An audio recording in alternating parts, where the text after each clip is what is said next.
discuss about electricity in physics for class 10th। आप सब जानते हैं कि इलेक्ट्रिसिटी आज के जीवन में एक वाइटल रोल अदा करता है। Today's electricity play a vital role in our daily life, like you have to study, you have to many type of work like visit TV etc। अब ये देखने को होता है कि कोई भी चीज को हम रब करते हैं, रगड़ते हैं तो चार्ज डेवलप होता है। रगड़ने से जैसे आप हाथ को ही आप रब कीजिए तो इससे इलेक्ट्रिसिटी पैदा होता है। तो इलेक्ट्रिसिटी आज के दौर में, आज के समय में हमारे लिए बहुत ही ज़रूरी है। उठना, बैठना, पढ़ना, लिखना, जितने भी वर्क हमारे द्वारा होता है, यदि इलेक्ट्रिसिटी नहीं रहे तो हमारा जीवन, हमारा लाइफ बेकार सा हो जाएगा।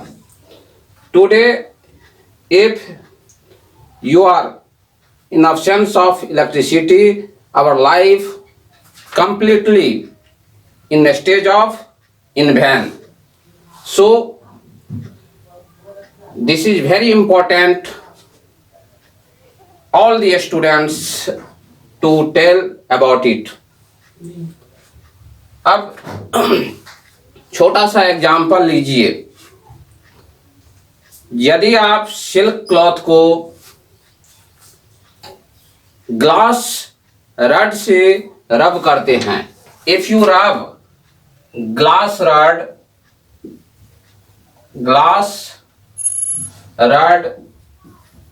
विथ सिल्क क्लॉथ,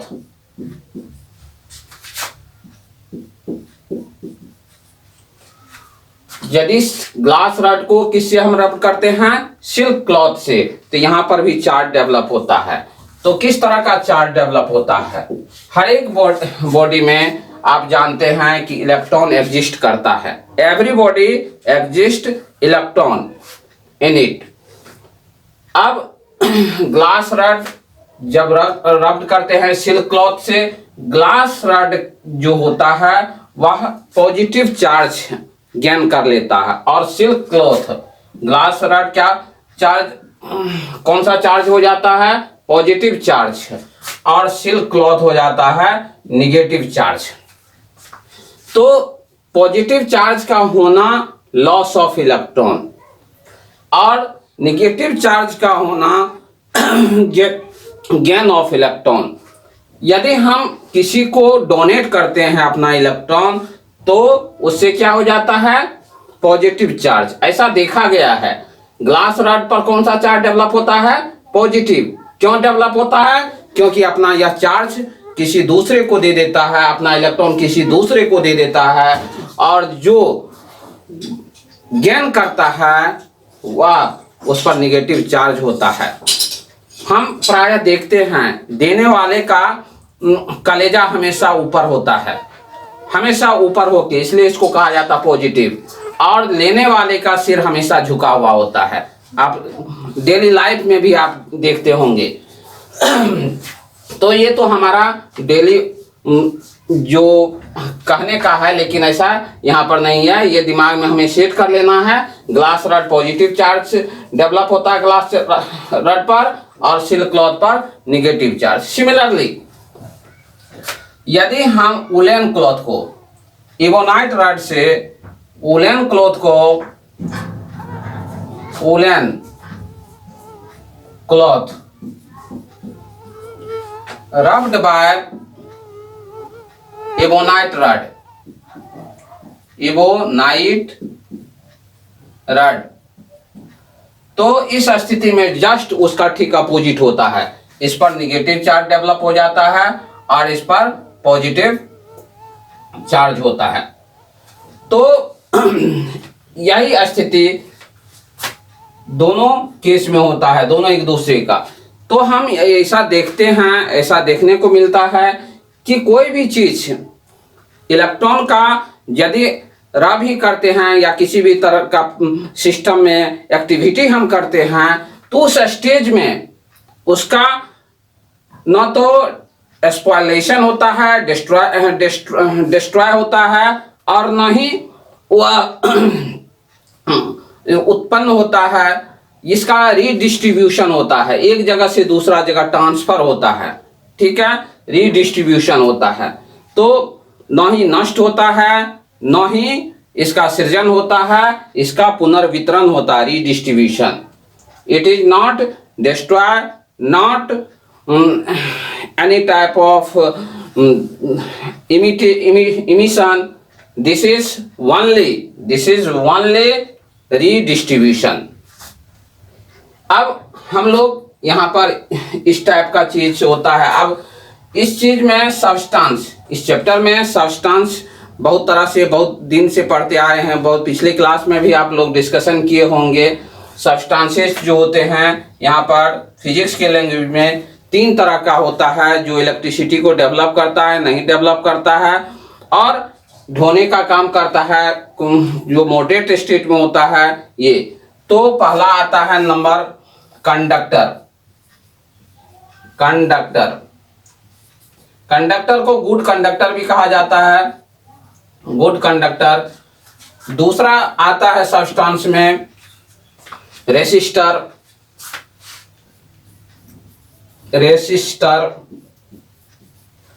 तीसरा आता है इंसुलेटर।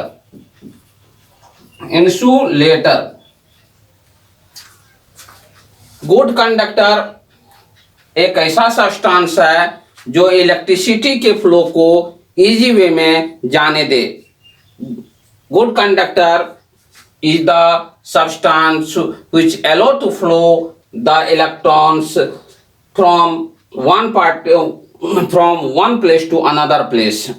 यानी उसमें स्मूथली धारा का प्रवाह होता है, flow of electrons, flow of charges smoothly हो तो उसको क्या कहा जाता है? कंडक्टर। कंडक्टर का मतलब क्या हुआ? जिसमें इलेक्ट्रॉन का प्रवाह, इलेक्ट्रॉन का फ्लो, चार्ज का फ्लो इजी वे में हो, वह सब्सटेंस क्या कहलाता है? Good conductor. या इसका रेसिस्टेंस जो होता है सबसे लोअर होता है।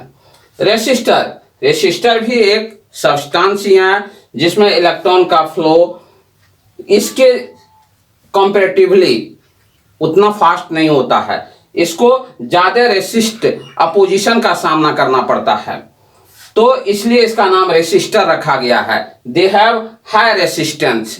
The conductor, the substance which have high resistance is known as resistor.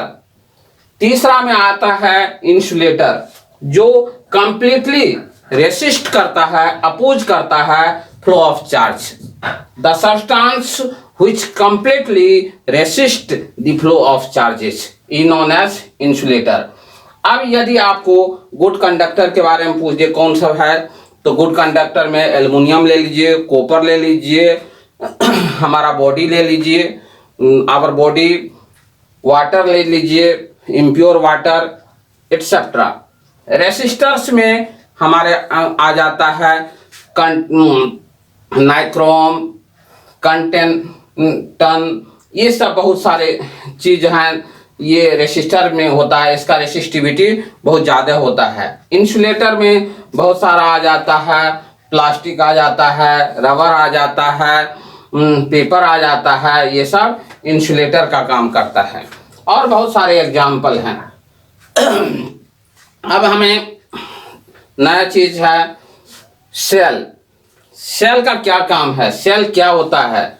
Cell हम घर में भी रेडियो, टीवी, मोबाइल, इसमें हम यूज करते हैं सेल। सेल 2 टर्म है, सेल और बैटरी। बैटरी 2 टर्म है, सेल और बैटरी। सेल किसको कहते हैं, बैटरी किसको कहते हैं? सेल भी एक तरह का डिवाइस है जो यदि हम किसी कंडक्टर से उसको जोड़ते हैं, किसी रेसिस्टर से जोड़ते हैं, तो उसमें उसके अंदर ही इनर पार्ट्स में ही केमिकल रिएक्शन होने लगता है, जिससे इलेक्ट्रिक पोटेंशियल चार्ज का flow one place to another place होता है या फ्लो करवाने का काम करता है, इलेक्ट्रिक पोटेंशियल को बनाए रखने का काम करता है। और बैटरी का मतलब होता है कॉम्बिनेशन ऑफ सेल। बैटरी का क्या मतलब होता है? दो से अधिक, एक या इससे अधिक को क्या कहा जाता है? बैटरी कहा जाता है। Battery is the device which is the combination of cell. जो काम सेल करता है वही काम बैटरी का भी होता है, लेकिन सेल का नंबर सिंगल होता है, बैटरी का नंबर कॉम्बिनेशन ऑफ सेल होता है। अब हमारे लिए एक चीज आया पोटेंशियल। पोटेंशियल शब्द आया, सिंपली इसको इलेक्ट्रिक पोटेंशियल भी हम लोग कहते हैं, इलेक्ट्रिक पोटेंशियल। अब इलेक्ट्रिक पोटेंशियल क्या होता है? इलेक्ट्रिक पोटेंशियल मीन्स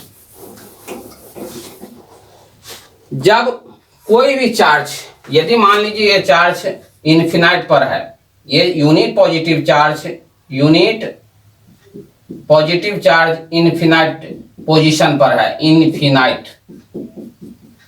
इन्फिनाइट पर है, और उसको लाने के लिए किसी खास पॉइंट, ये पॉइंट का नाम है हमारे पास, ये पॉइंट है, इसको इन्फिनाइट चार्ज को, यूनिट पॉजिटिव चार्ज को इन्फिनाइट से किसी खास पॉइंट पर लाने में जितना वर्क होता है उसी को हम क्या कहते हैं? इलेक्ट्रिक पोटेंशियल, और सिंपल में potential. The carrying of charge from infinite to a particular point, what quantity of work is done is known as electric potential। किसी भी चार्ज को, यूनिट पॉजिटिव चार्ज हो, उसको इन्फिनाइट से किसी पार्टिकुलर पॉइंट तक लाने में जो वर्क होता है उसी को हम क्या कहते हैं? Electric potential. Electric potential. Electric potential को यदि हम डिफाइन करते हैं लिखकर, तो क्या? The unit positive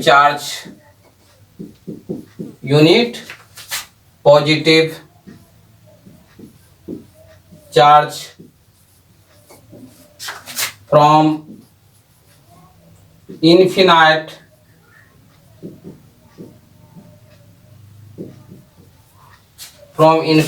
to a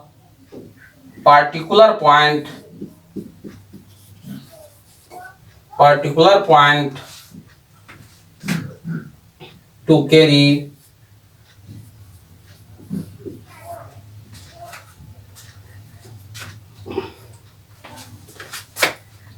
then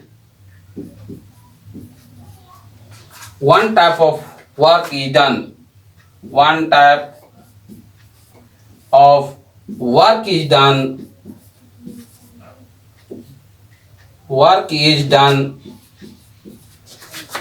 Is known as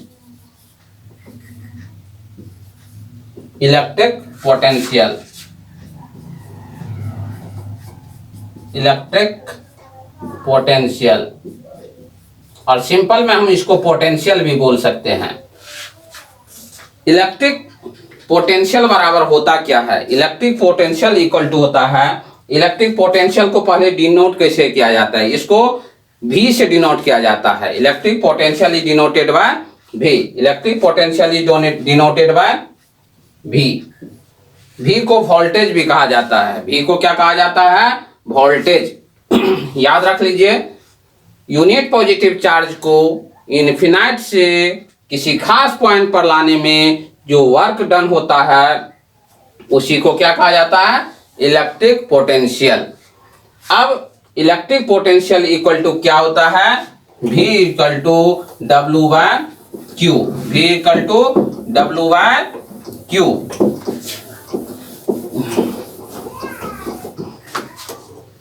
V equal to W by Q. भी क्या है, वोल्टेज या electric potential, work done, W means work done, Q means charge, जो चार्ज हम कैरिंग करके आते हैं इन्फिनाइट से वही चार्ज, और भी मतलब इलेक्ट्रिक ईपी, इलेक्ट्रिक पोटेंशियल। ये तीन टर्म है, इसको दिमाग में हमेशा याद रखना है। और पोटेंशियल कैसा यूनिट होता है वैसे हम न्यूमेरिकली देखेंगे। यदि हम नेम के अनुसार कहेंगे तो वर्क का यूनिट होता है जूल, और क्यू होता है coulomb, Q means coulomb, joule पर कूलम्ब। इसको सिंपली हम कैसे लिखते हैं, JC, जूल पर कूलम्ब। मतलब जूल पर कूलम्ब को हम एक नाम देते हैं वोल्ट, वोल्ट। अब इसके रेस्पेक्ट में डिफाइन हम यदि कर सकते हैं 1 वोल्ट क्या होता है। 1 वोल्ट यदि आपको कोई पूछ दे 1 वोल्ट क्या होता है, व्हाट इज 1 वोल्ट, 1 वोल्ट से आप क्या समझते हैं, व्हाट मीन बाय 1 वोल्ट। तो यदि एक यूनिट पॉजिटिव चार्ज को 1 unit positive charge, 1 unit positive charge को आप 1 यूनिट पॉजिटिव चार्ज को इन्फिनाइट से, फ्रॉम इन्फिनाइट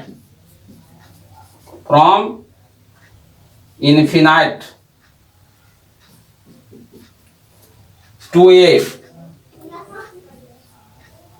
पार्टिकुलर पॉइंट, किसी खास पॉइंट पर लाने में जो वर्क, यदि 1 जूल का वर्क हो, that means 1 joule work, 1 joule work held, 1 joule work held is known as 1 volt.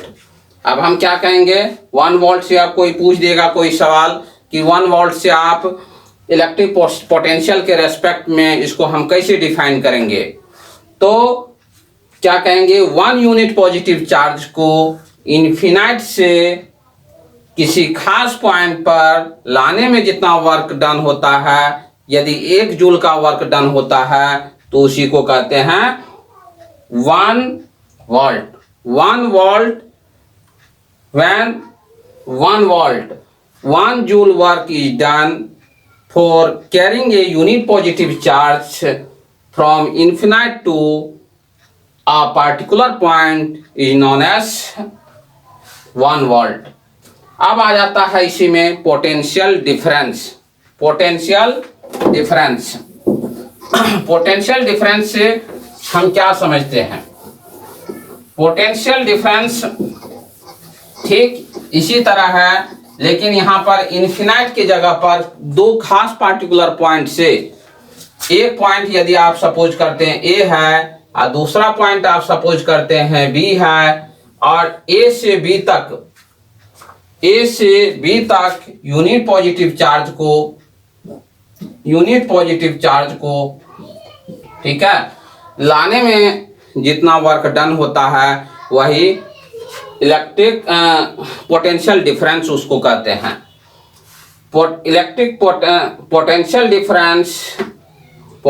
Difference is charge carrying from one point two another point is known as potential difference। one unit positive charge from one point to another point, one point to another point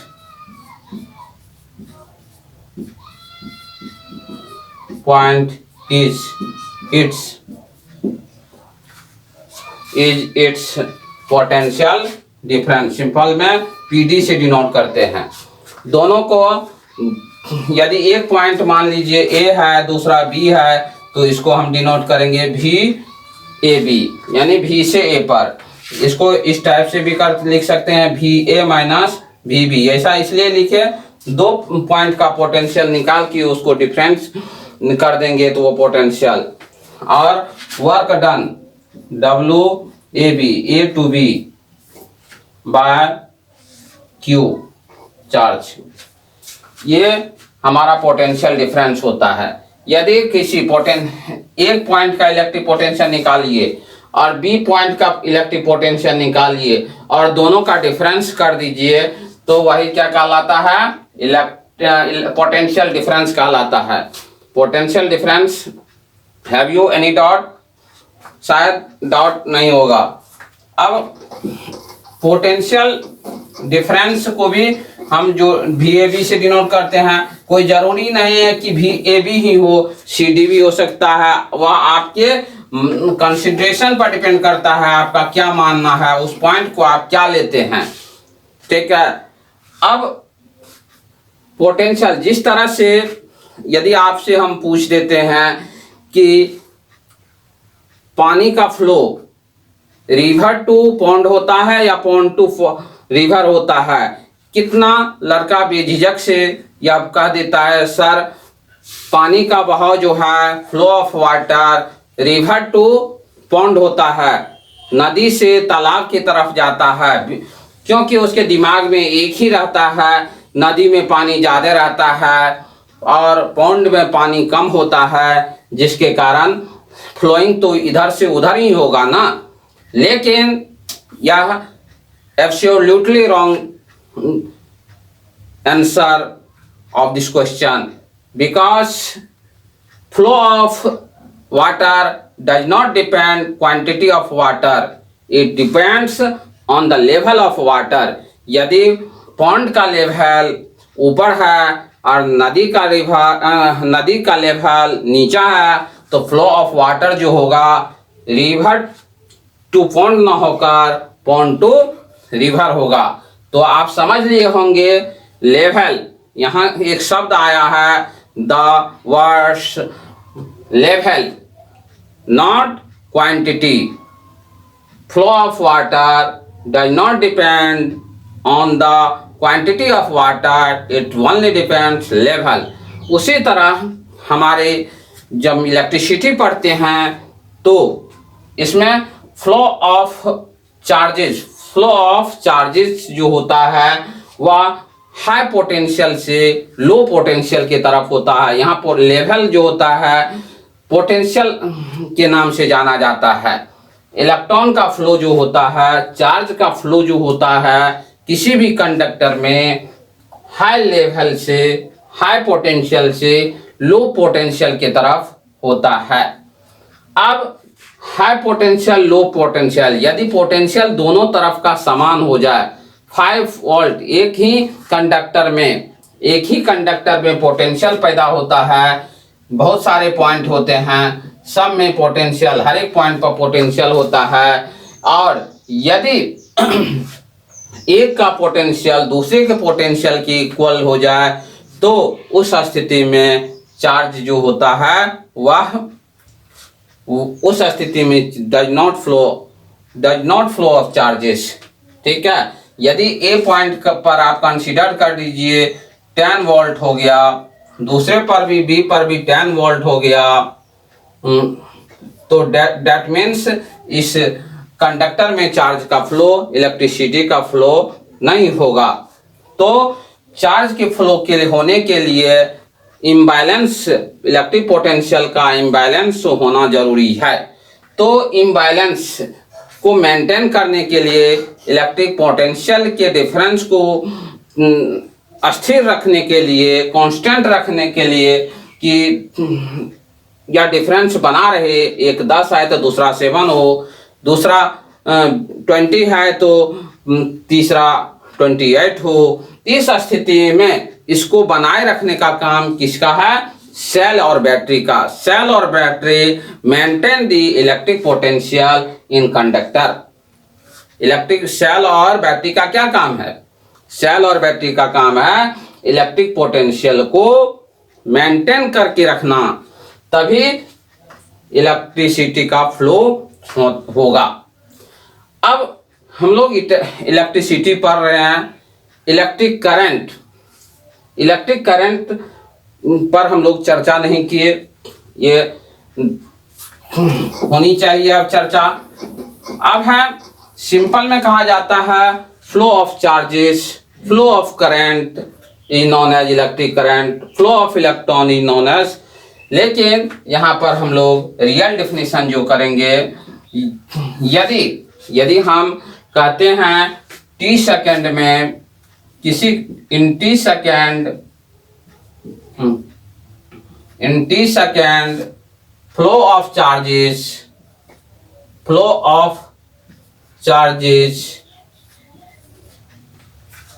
in t second flow of charges in a conductor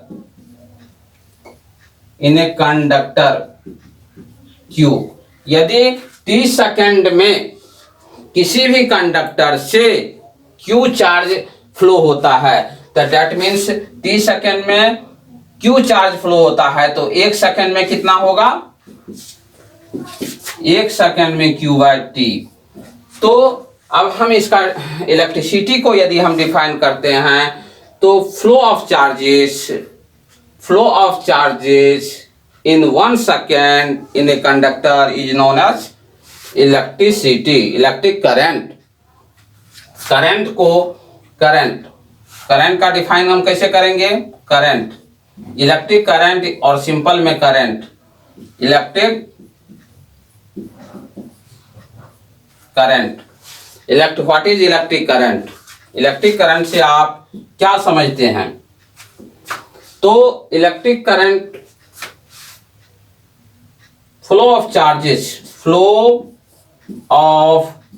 charges in 1 second through a conductor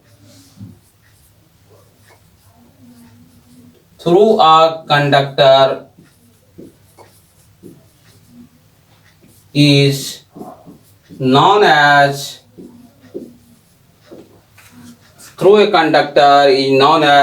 electric current, EC, electric current, E से electric, C से current.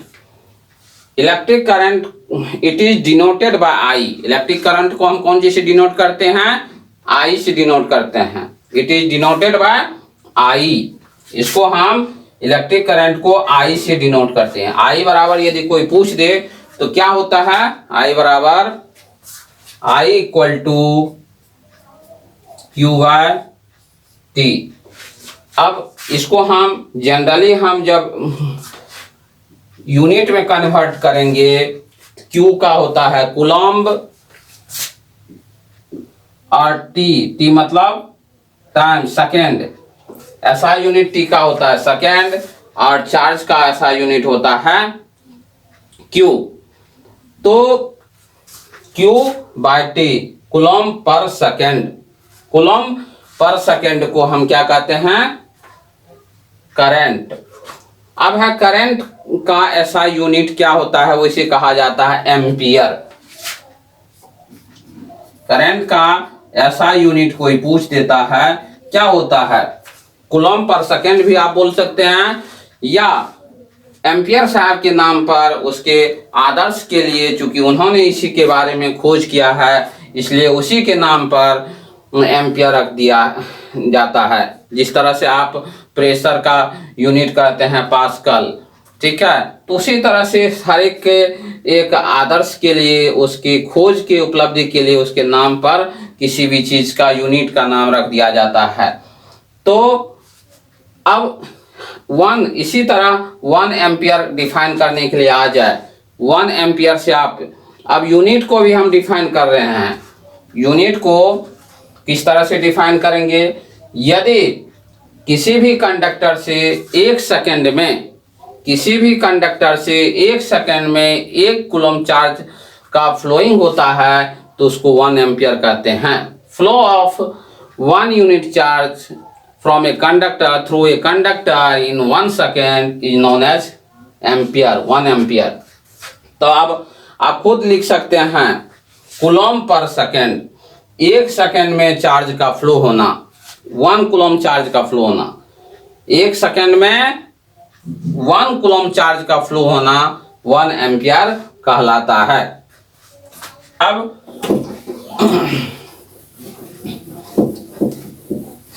यदि आप step by step इसको करते रहेंगे और हर एक formula को दिमाग में सेट करते जाएंगे और यही आगे हर एक पॉइंट, इसमें जो भी पॉइंट आ रहा है, जिसे हम कहते हैं I बराबर Q/T हो गया।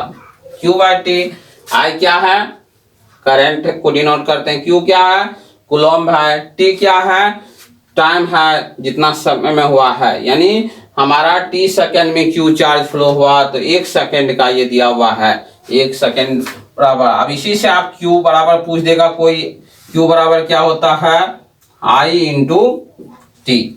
Q इक्वल टू क्या होता है, I इंटू टी। यदि 3 चीज यहाँ पर है, यदि 3 चीज में से आपको 2 चीज दिया हुआ है, you have given out of 3 2 things, then third is automatically find out. ठीक है, तो इस सब को आप दिमाग में हर समय दिमाग में सेट करके रखिएगा।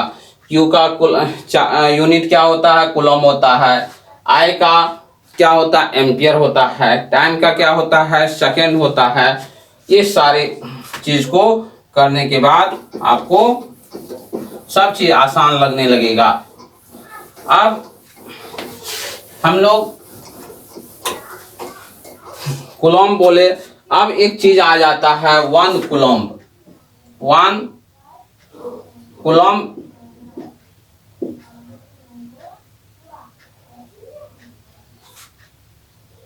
कूलम से आप क्या समझते हैं। आप देखिए 2 चार्ज, एक ए पर रखा हुआ है, एक बी पर रखा हुआ है, दोनों का क्वांटिटी Q है, दोनों का Q चार्जेज है और दोनों एक दूसरे से 1 मीटर की दूरी पर है। ठीक है, तो इसके बीच में एक फोर्स डेवलप होता है जिसका वैल्यू होता है 9 इंटू 10⁹ न्यूटन। ठीक है, तो 2 इक्वल चार्जेस एक दूसरे से 1 मीटर के डिस्टेंस पर है, तो उसके बीच में लगने वाला जो एक फोर्स होता है वही 1 कूलम कहलाता है। अब यदि हम 1 कूलम को डिफाइन करेंगे तो 1 कूलम को किस तरह से लिखेंगे, is the quantity electric charge which acts a force. 1 coulomb is the quantity. अब इसको डिफाइन यदि करते हैं, 1 कूलम